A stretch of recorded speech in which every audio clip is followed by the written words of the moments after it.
Hello students, welcome back to our English class.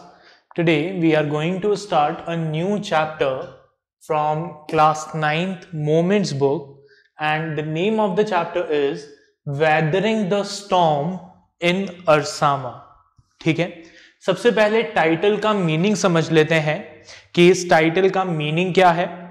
सबसे पहले Ersama, it is a place. ये क्या है? Ersama is what? It's a place. ये एक जगह है. ठीक है. देन स्टॉर्म का मतलब हम सब जानते हैं, स्टॉर्म मतलब तूफान. और वेदरिंग मींस, वेदरिंग का मतलब होता है ओवरकमिंग. ठीक है, किसी चीज से ऊपर उठना. राइट. तो क्या मतलब हुआ इस टाइटल का? Weathering the storm in Ersama means Ersama में जो स्टॉर्म आया था, जो तूफान आया था, उस तूफान को ओवरकम करना. That is the title of our chapter. ठीक है, तो स्टार्ट करते हैं इस चैप्टर को बिना कोई टाइम वेस्ट किए. अपनी बुक ओपन करें और बुक में पेज नंबर 37 ओपन करें मेरे साथ. Weathering the storm in Ersama read करें. Let's begin. The cyclone that hit Odisha in October 1999 killed thousands of people and devastated hundreds of villages. अक्टूबर 1999 में ओडिशा में एक साइक्लोन आया था जिसमें हजारों लोगों की जान गई और सैकड़ों विलेज बर्बाद हो गए. For 2 dreadful nights, Prashant, a young man, was marooned on the roof of a house. 2 खतरनाक रातों तक प्रशांत नाम का एक यंग लड़का एक घर की छत पर फंस कर रह गया. On the third day, he decided to go to his village. तीसरे दिन उसने डिसाइड किया कि वो अपने गांव जाएगा. Did he find his family? क्या उसे उसकी फैमिली मिली? देखते हैं. Let's begin. On 27th October 1999, several years after his mother's death, Prashant had gone to the block headquarters of Arsama, a small town in coastal Odisha, some 18 kilometers from his village, to spend the day with a friend. ठीक है, क्या देखा हमने, क्या पढ़ा? 27 अक्टूबर को 1999 में अपनी मदर की डेथ के 7 साल बाद प्रशांत जो है वो अपने गांव से 18 किलोमीटर दूर अरसामा के ब्लॉक हेडक्वार्टर्स गया ताकि अपने फ्रेंड के साथ एक दिन स्पेंड कर सके. ठीक है. In the evening a dark and menacing storm quickly gathered. ठीक है, अब दोपहर तक तो सब कुछ सही था, लेकिन इवनिंग में जैसे जैसे रात हुई एक डार्क और मैनेसिंग स्टॉर्म. ठीक है, मैनेसिंग मींस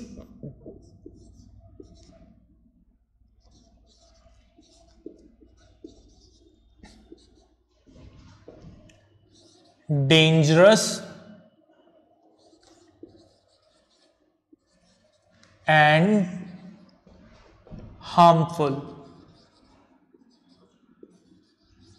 ठीक है, इवनिंग में एक डेंजरस और हार्मफुल स्टॉर्म ने क्या किया? उस एरिया को घेर लिया. Winds beat against the houses with the speed and fury that Prashant had never witnessed before. हवाएं जो थी वो इतना तेजी से आकर घरों से टकरा रही थी, इतनी स्पीड से आके घरों से टकरा रही थी जितनी प्रशांत ने आज से पहले कभी नहीं देखी थी. Heavy and incessant rain filled the darkness. ठीक है, इंसेसेंट मींस, इंसेसेंट का मतलब होता है कंटिन्यूअस.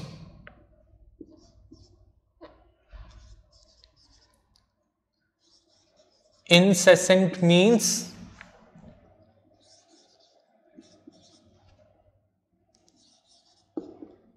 unceasing या फिर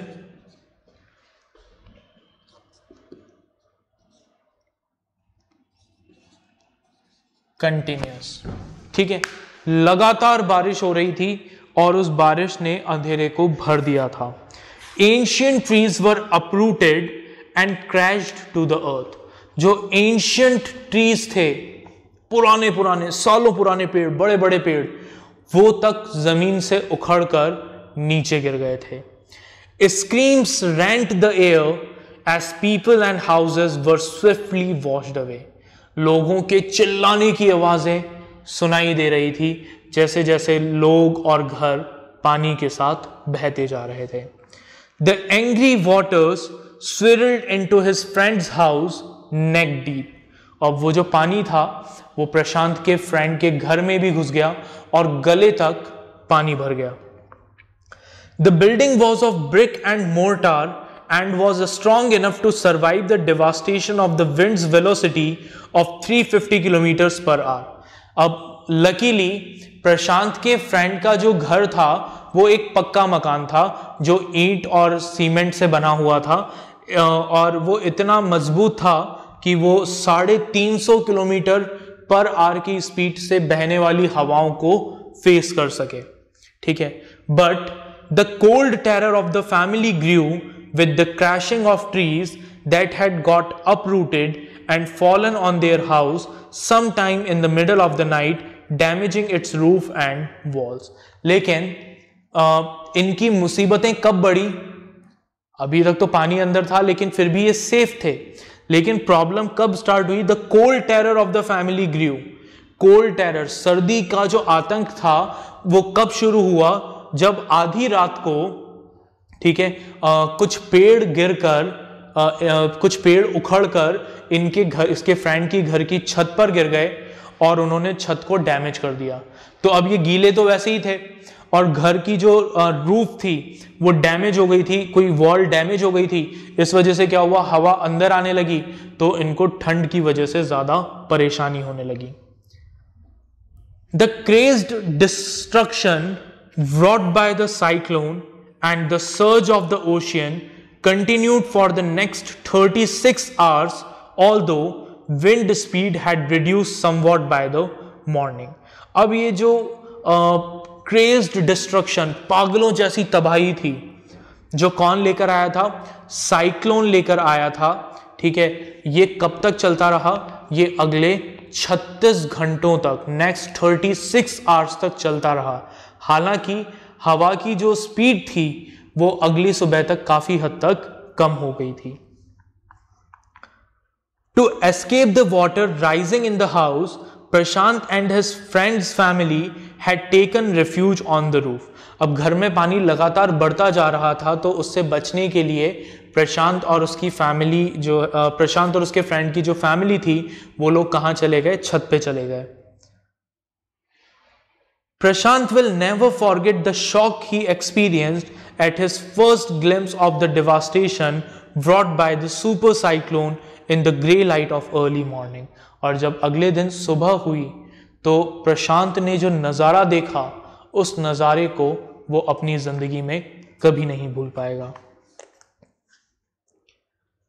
A raging, deadly brown sheet of water covered everything as far as the eyes could see। दूर दूर तक, जहां तक नजरें देख सकती थी, वहां तक हर जगह क्या था? पानी ही पानी था। Only fractured cement houses still stood in a few places। कुछ कुछ जगहों पर सीमेंट के टूटे फूटे मकान जरूर खड़े थे, लेकिन उसके अलावा सब कुछ बह चुका था। Blotted animal carcass and human corpse floated in every direction। Blotted animal carcass, carcass मतलब dead body, blotted मतलब फूली हुई। ठीक है, पानी में डूब जाते हैं तो फूल जाती है ना शरीर, पानी भर जाता है बॉडी में, तो वो फूले हुए मतलब जानवरों की डेड बॉडीज जो फूल गई थी, ठीक है, इंसानों की जो लाशें थी वो हर तरफ फैली हुई थी। All round even huge old trees had fallen। हर तरफ जो बड़े बड़े पेड़ थे, पुराने पेड़ थे, वो भी उखड़कर गिर गए थे। Two coconut trees had fallen on the roof of their house। जिस घर में प्रशांत रुका हुआ था उस घर की छत पर 2 नारियल के पेड़ टूटकर गिरे थे, ठीक है, जिसकी वजह से रूफ और वॉल डैमेज हो गई थी। This was a blessing in disguise, ठीक है। अब इनिशियली तो इन लोगों को लगा कि ये इनके लिए एक कर्स है, पेड़ों का टूटकर गिरना इनके लिए एक श्राप है, लेकिन एक्चुअल में वो क्या था, वो श्राप के फॉर्म में एक वरदान था इनके लिए। क्यों वरदान था? Because the tender coconuts from the tree keep the trapped family from starving in the several days that follow. क्योंकि उस पेड़ के जो नारियल थे, उन नारियलों को खाकर इन्होंने अगले कई दिनों तक सरवाइव किया, ठीक है। तो एक तरीके से इन्हें लग रहा था कि वो पेड़ों का टूटकर गिरना एक श्राप है, लेकिन वो क्या था, एक वरदान था, क्योंकि उसकी वजह से इन्हें फूड मिल पाया, वरना ये भूख से मर जाते। For the next 2 days Prashant set huddled with his friends family in the open on the roof top. अगले 2 दिन तक प्रशांत अपने फ्रेंड की फैमिली के साथ छत पर ही बैठा रहा। They froze in the cold and incessant rain, ये बारिश में भीग रहे थे, ठीक है, ठंड से परेशान हो रहे थे। The rain water washed away Prashant tear, और जो रेन का वाटर था उसकी वजह से प्रशांत के आंसू तक बह जाते थे, सही से बेचारा रो भी नहीं पा रहा था। The only thought that flashed through his mind was whether his family had survived the fury of the super cyclone. उसके दिमाग में रह रहकर सिर्फ एक ही ख्याल आ रहा था कि क्या मेरी फैमिली इस सुपर साइक्लोन से बची होगी या नहीं। Was he to be bereaved once again? और वो सोचने लगा कि क्या उसे वापस से अनाथ होना पड़ेगा। एक बार जब उसकी मदर की डेथ हुई थी तब वो अकेला हो गया था, तो सोचने लगा कि क्या मुझे वापस से अपने फैमिली मेंबर से अलग होना पड़ेगा, उन्हें खोना पड़ेगा। 2 days later, which seemed to Prashant like 2 years, 2 दिन बाद, जो प्रशांत को 2 सालों जैसे लग रहे थे, the rain ceased, बारिश रुक गई, and the rain water slowly began to recede, बारिश का पानी धीरे धीरे कम होने लगा। प्रशांत was determined to seek out his family without further delay. Prashant determined था कि मुझे अपनी फैमिली को ढूंढना है बिना किसी डिले के। But the situation was still dangerous, लेकिन सिचुएशन अभी भी खतरनाक थी। And his friends family pleaded with Prashant to stay back a little while longer. और प्रशांत के फ्रेंड की जो फैमिली थी उन्होंने प्रशांत से कहा कि थोड़े टाइम और यहाँ रुक जाओ, सिचुएशंस को नॉर्मल हो जाने दो। But Prashant knew he had to go, लेकिन प्रशांत को पता था कि उसे जाना होगा। He equipped himself with a long sturdy stick, उसने एक लंबी सी हार्ड स्टिक ली, and then started on his 18 kilometre expedition back to his village through the swollen flood water. और फिर उस फ्लड के पानी में चलते हुए अपने गांव जाना शुरू किया जो 18 किलोमीटर दूर था। He constantly had to use his stick to locate the road to determine where the water was most shallow. उसे बार बार वो स्टिक यूज करनी पड़ रही थी ये देखने के लिए कि रोड कहां पर है, पानी किस जगह पर कम गहरा है। At places it was waist deep, कुछ कुछ जगह पर पानी कमर तक गहरा था। And progress was slow, और ये धीरे धीरे आगे बढ़ रहा था। At several points he lost the road and had to swim. कई जगहों पर वो रोड से बिल्कुल अलग हो गया और उसको तैर कर आगे बढ़ना पड़ा। After some distance, he was relieved to find 2 friends of his uncle who were also returning to their village. अब थोड़ा आगे जाकर इसको तसल्ली हुई ये देखकर कि इसके अंकल के 2 फ्रेंड्स जिसे मिले वो लोग भी कहाँ जा रहे थे, अपने गांव जा रहे थे। तो उन्हें देखकर इसको थोड़ा सा अच्छा फील हुआ कि मैं अकेला नहीं हूं। As they waded through the waters, the scene they witnessed grew more and more macabre. अब जैसे जैसे ये आगे बढ़ रहे थे तो जो सीन, जो नज़ारा ये देख रहे थे वो नज़ारा और क्या होता जा रहा था, खतरनाक होता जा रहा था और बुरा होता जा रहा था। सिचुएशन और ज़्यादा पैथेटिक होती जा रही थी। ठीक है। They had to push away many human bodies, man, women, children. इन्हें कई सारे इंसानों की डेड बॉडीज को अपने रास्ते से हटाना पड़ा, जिसमें आदमी थे, औरतें थी, बच्चे थे, ठीक है। And carcasses of dogs, goats and cattle that the current swept against them as they moved ahead, ठीक है। जानवरों की लाशें, कुत्तों की, बकरियों की, ठीक है, कैटल्स की लाशों को अपने रास्ते से हटाना पड़ रहा था, जो बार बार पानी में बहकर इनके रास्ते में आ जाते थे। In every village that they passed, they could barely see a house standing. जिस भी गांव से ये निकलते थे वहां पर बमुश्किल से कोई एक या दो घर इन्हें खड़े हुए मिलते थे, बाकी सब पानी से बह चुके थे। Prashant now wept out loud and long. अब जब प्रशांत ने ये कंडीशन देखी, ये डिस्ट्रक्शन देखा, तो वो जोर जोर से रोने लगा। He was sure that his family could not have survived this catastrophe. उसे समझ में आ गया कि उसकी फैमिली ये तबाही बर्दाश्त नहीं कर पाई होगी। Eventually, प्रशांत reached his village, कालीकुड़ा। फाइनली प्रशांत कहाँ पहुंचा? अपने गांव पहुंचा। उसके गांव का नाम क्या है? उसके गांव का नाम है कालीकुड़ा। His heart went cold, और जैसे ही इसने अपने गांव का नज़ारा देखा, इसका दिल एकदम से ठंडा पड़ गया। Where their house once stood, there were only remnants of its roof. जिस जगह पर इनका घर हुआ करता था, उस जगह अब सिर्फ क्या दिख रहे थे? छत के बचे कुचे टुकड़े थे। Some of their belongings were caught, mangled and twisted in the branches of trees just visible above the dark water. इनके कुछ सामान जो थे वो पेड़ों में उलझे हुए, हवा में लटके हुए थे, ठीक है। Young Prashant decided to go to the Red Cross shelter to look for his family.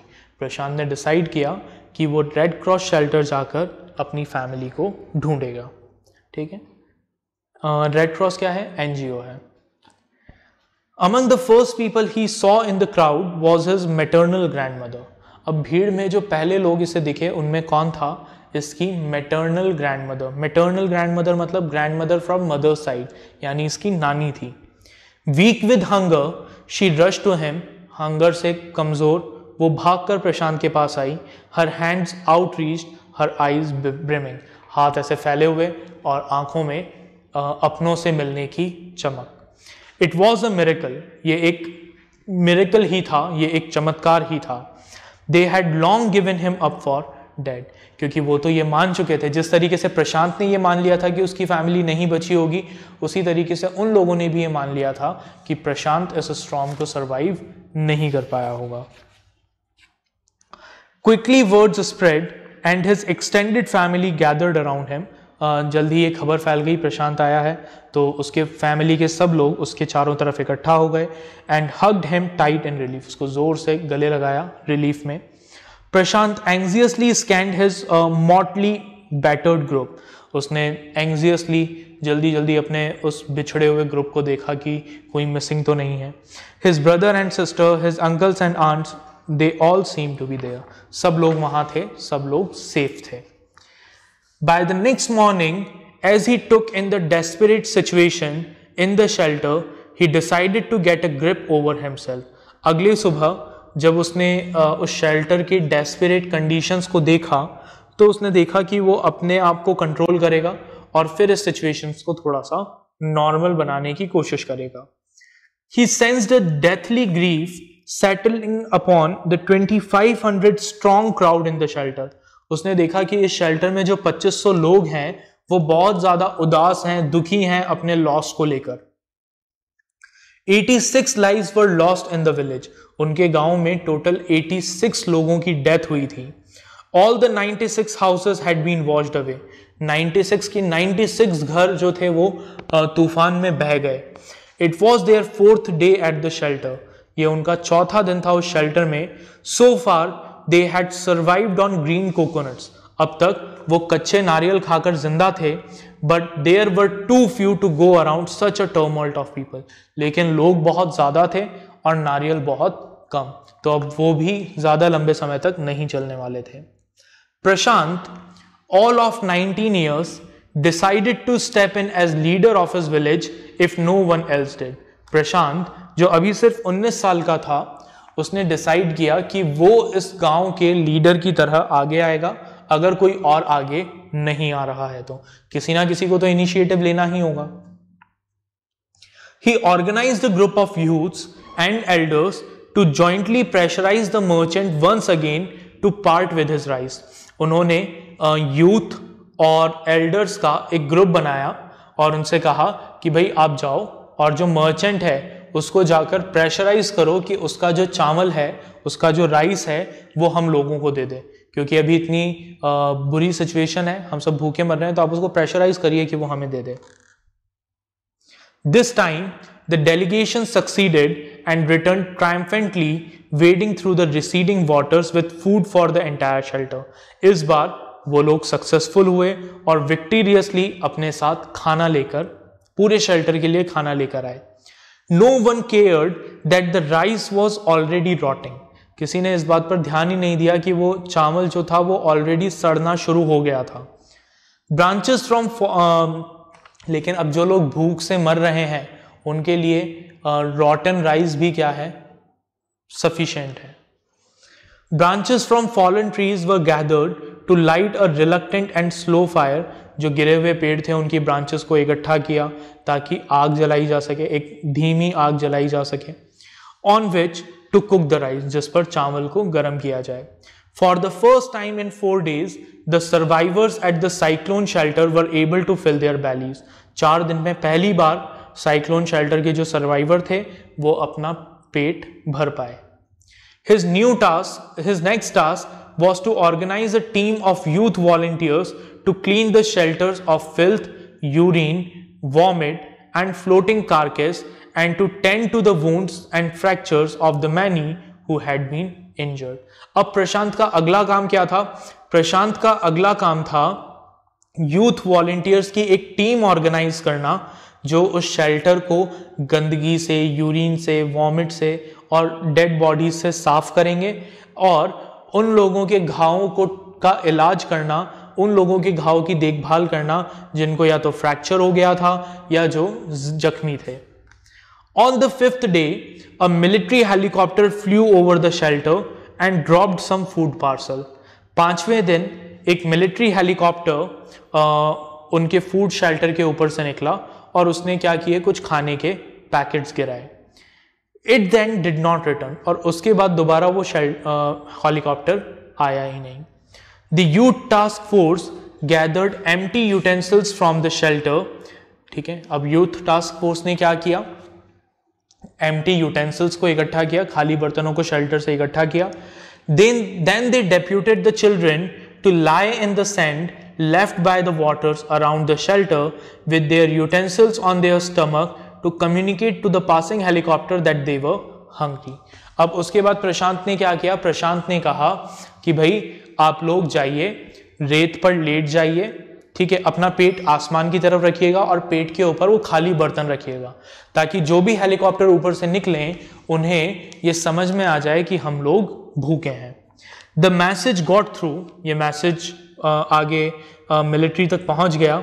And after that the helicopter made regular rounds of the shelter, air dropping food and other basic needs. ये message आगे तक पहुंच गया और उसके बाद से helicopter जो था वो रेगुलर बेसिस पर उनके शेल्टर के चक्कर लगाने लगा, आसमान से खाने के पैकेट और दूसरी ज़रूरतों की चीज़ों को एयर ड्रॉप करने लगा, गिराने लगा ताकि ये उनको यूज़ कर सकें. ठीक है, अब आगे प्रशांत ने क्या किया, ठीक है, किस तरीके से अपने शेल्टर के लोगों को बचाया, ये सब हम डिस्कस करेंगे लास्ट क्लास में. ठीक है, यहाँ तक के पार्ट को आप एक बार दोबारा से रीड करिएगा. We will meet in the next class. Bye everyone.